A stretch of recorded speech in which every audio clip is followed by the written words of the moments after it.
감사관님, 예. 그저께 서울고등법원 국감을 보셨을 거예요. 네, 봤습니다. 예.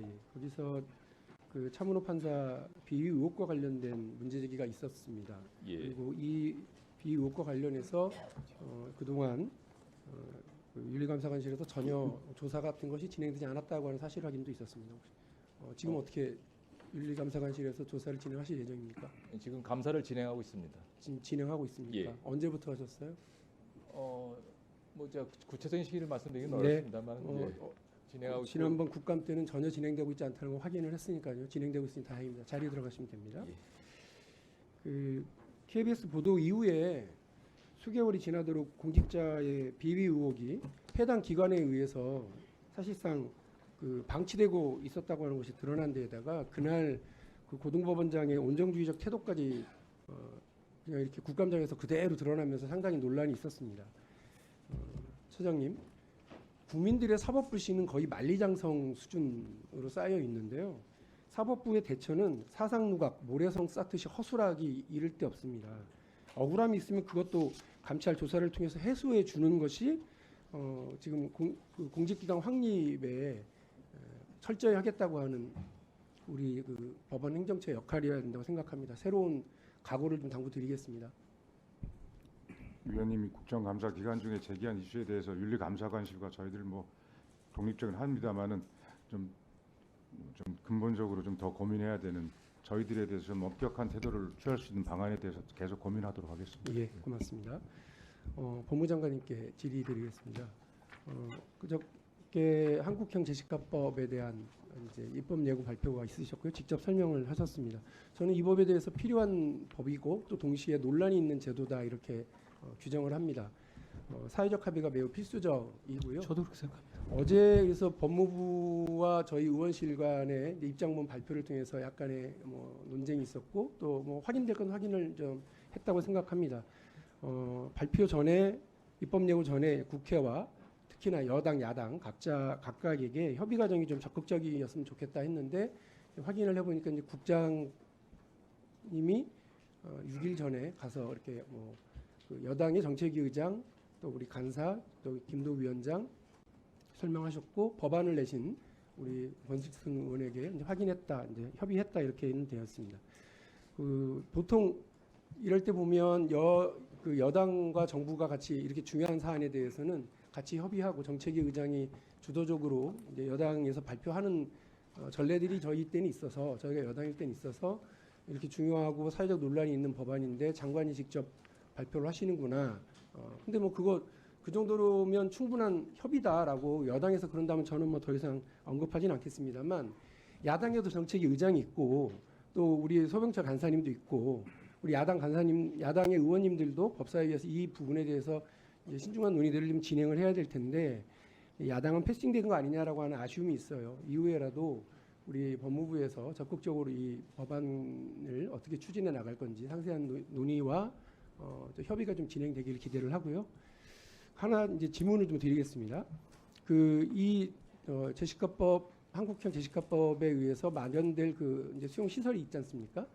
그 기존 시설 예를 들면 이제 갱생보호 시설 이런 것도 포함이 되는 걸로 되어 있습니까? 어제 답을 하시는 걸 보면 이제 검토라고는 표현을 하셨더라고요. 근데 새로운 시설일지 갱생보호 시설을 활용할 건지에 대해서는 구체적으로 답은 안 하시고 이게 논란이 되면 제도가 제대로 정립되기 어렵다, 법안 통과가 어렵다 이런 말씀을 이제 하셨던 걸로 제가 들었습니다. 그냥 그렇게 이해하고 있으면 됩니까? 먼저 입법 과정에 대해서는 저희가 다른 정부 입법에 비해서보다 오히려 더 철저히 했다. 왜냐하면 작년부터 제가 하겠다고 한 거죠. 왜냐하면 그런 거고 정부 입법을 야당과 미리 괜찮다고 그러면 상관없어요. 아니요. 야당하고도 정부 입법을 의원님한테 미리 허락받지는 않죠. 그러니까 허락받으라고 한 적 저로서는 없고요. 협의해달라고 말씀드렸습니다. 어차피 국회에서 논의할 거기 때문에 그렇고요. 지금부터 시작입니다. 그리고 그 답변 아직 제가 여기에 이제 김기현, 문재혁 그 두 대표와 원내대표 지역에도 갱생보호 시설이 있어요. 그러니까 이거를 그냥 검토 대상이라고 한다 그러면 그 지역에서도 상당히 논란이 있을 텐데 이런 논란은 덮어두고 제도부터 만들면 된다라고 하는 인식은 좀 곤란하지 않냐 싶습니다. 필요성과 논란은 같이 가는 거거든요. 화장장 시설에 대해서 사회적 필요성은 모두가 공감하지만 그게 내 지역에 들어서는 경우 사회적 논란이 상당히 벌어지는 거 보셨을 테고 생활 동반자법에 대해서도 2014년에 발의하고 2020년에 여가부 찬반 조사 결과까지 있다. 지난번에 상정할 때 말씀드렸더니 우리 장관께서는 아직도 사회적 합의가 이루어지지 않았다. 이렇게 이야기를 하시면서 이 법에 대해서 약간 걱정스럽거나 우려를 얘기하신 적이 있습니다. 마찬가지입니다. 이 제도가 필요하다고 해서 논란은 떼고 필요성만 주장하고 간다? 적절치 않을 것 같고 장관께서 이거를 직접 아까 말씀드린 것처럼 여당이 주도해서 발표하거나 이렇게 하는 것이 아니라 장관께서 직접 발표를 하시길래 저는 한동훈 장관께서 그 논란 약간 관심이 있는 총선에는 불출마하시나 보다 그런 생각을 했어요. 왜냐하면 이제 PPT 이제 보시면 아시겠지만 장관이 이렇게 하시겠다고 하는 건 임기 내에 진행하시겠다라고 하는 걸 텐데 이게 지금 남은 입법 예고에서 국회 제출까지 최소 기간만 따져도 94일입니다. 그러니까 아무리 이걸 막 빨리빨리 한다고 해도 정기국회 내에 그 국회에 제출되기도 어려울 것 같고 더 나가서는 21대 국회가 곧 이제 총선을 앞두고 있고 이렇기 때문에 21대 국회에서 이게 논의가 되기도 쉽지 않습니다. 그러니까 장관께서는 이걸 발표만 하고 야당은 패싱하고 이제 논란은 국민들에게 떠넘기는 방식으로 하시지는 않을 거기 때문에 총선 기간에도 또 논란이 막 증폭될 거기 때문에 당연히 이거를 내가 발표하고 내가 책임지고 내 임기 안에 이걸 모든 사회적 논란과 이런 것도 잘 조정해 나가면서 가겠다 이런 의지로 저는 생각을 했어요. 설마 이 법을 던져놓고 국회에서 논란 벌어지고 사회적 논란은 벌어지고 그러는데 장관은 총선 출마하겠다고 이렇게 몸을 빼거나 그러시지는 않겠죠. 이런 생각을 했습니다. 그래서 다시 한번 장관께 부탁을 드리는데 이 법을 직접 설명하시고 또 사회적 논란이 있는 걸 아시고 계시니까 적극적으로 여당 야당 특히 법사위원들에게는 적극적으로 좀 설명을 해주시고 여러 이견들이 아마 존재할 거예요. 그 이견들을 조정해 나가야 되는 부분도 같이 예, 장관님 답변하십시오. 주십시오. 예. 이 법에 대해 설명할 기회를 주셔서 고맙습니다. 이런 내용이 추진이 필요하다는 점에 대해서는 오래전부터 얘기가 많이 있었습니다. 다만 이 점은 세계적으로 저희가 1년 이상 연구를 해봤습니다만 완벽한 방안은 없습니다. 저희는 최선의 방안이라고 생각한 것을 1년 가까이 연구한 결과를 낸 것이지 말씀하신 논란 같은 걸 당연히 생각해보지 않았던 것은 당연히 아닙니다. 그럼에도 불구하고 필요하다는 말씀을 드리는 거고요. 그러니까 지금처럼 그냥 방치할 거냐 아니면 대책을 세울 거냐 이 두 가지 선택에서 저는 대책을 세워야 한다고 판단하는 것이고 국민들도 그걸 원하신다고 생각합니다. 대책을 세운다고 했었을 때 방책은 두 가지뿐입니다. 세계적으로도. 저희처럼 사는 지역, 사는 거주지를 지정하거나 아니면 어떤 특정 지역 밖으로 추방하거나 방식인데 둘 다 해당 지역이라든가 이런 부분의 반발 문제는 어느 나라나 있고 우리도 있을 겁니다. 그럼에도 불구하고 일단 추진해야 한다고 한다면 저희 같은 방식이 저는 최선이라고 생각하고 다만 그걸 어느 지역에 어디다 설치할 것이다라는 말을 미리 먼저 지금 2단계에서 당연히 그건 부수되는 거죠. 깊이 고민하고 있습니다만 그 부분을 앞세우게 되면 이 논의는 진행이 불가능할 겁니다. 오히려 객관적이고 냉정한 국익을 위한 논의를 위해서 저희가 입법 예고를 지금 하는 것이잖아요. 국회 단계에서 철저하게 좋은 의견을 내주셨으면 좋겠고 이 법에 대해서는 일종의 이런 부분은 문제 있을 수 있다. 이런 문제의식 저도 같이 그것 때문에 저희가 1년 걸린 거거든요. 그런데 그럼에도 불구하고 해야겠다고 판단한 것이고 그리고 그런 지적은 쉬운데요. 그러면 그 대신 더 좋은 대안이 있느냐?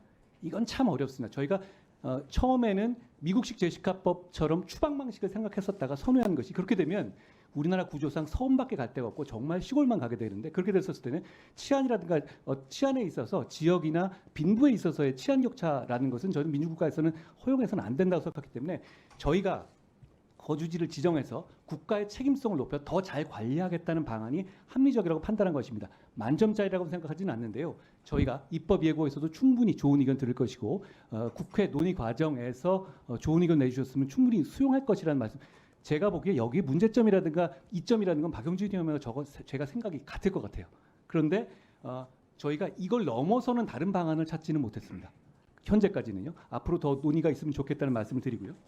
그리고 그 1년 동안에 저희가 갑자기 탁 낸 게 아니라 제가 대통령 업무보고에서 이거 하겠다고 말씀드린 거거든요. 연초에. 그동안에 굉장히 많은 이 고민을 해봤습니다. 그렇지만 지금으로서는 이게 최선의 방안이라는 말씀을 드린 겁니다. 그리고 총선 말씀하셨는데 총선이 많은 분들에게 중요하시겠지만 모든 국민에게 그게 인생의 전부는 아니거든요.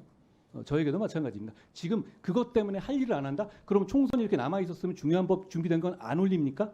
해야죠. 지금까지 우리의 우리의 법제 시스템은 그렇게 운영되어 왔고 저희는 준비된 정책을 최선을 다해서 설명드릴 것이라는 말씀드립니다. 한 가지만 말씀드리자면 이걸 지금까지 안 해온 거는 여러 가지 리스크는 있어요. 위원님 저 말씀하신 것처럼 이게 무슨 소위 말하는 인기 끌만한 내용은 아니에요. 오히려 싫어하시는 분들 입장에서는 굉장히 반대하실 수 있는 문제고 그렇기 때문에 방치해 왔을 겁니다. 이 문제 의식을 가지지 않았던 게 아니라 그렇지만 책임 있는 행정을 하는 사람이라면 국가 전체로 봤었을 때 다소 욕먹거나 상처받을 수 있는 일이라도 최선의 방안을 제시해야 한다고 생각합니다. 그런 차원에서 저희가 이번에 이 한국형 제시카법 방안을 말씀드린 것이고 그리고 그 문제에 대해서 책임 있게 진행하기 위해서 제가 직접 설명드린 것이라는 말씀을 드립니다. 이 진행 과정에서는 저희 여당과는 이게 1년 가까이 된 제도이기 때문에 여러 가지 말씀을 그동안에 많이 나눠왔습니다.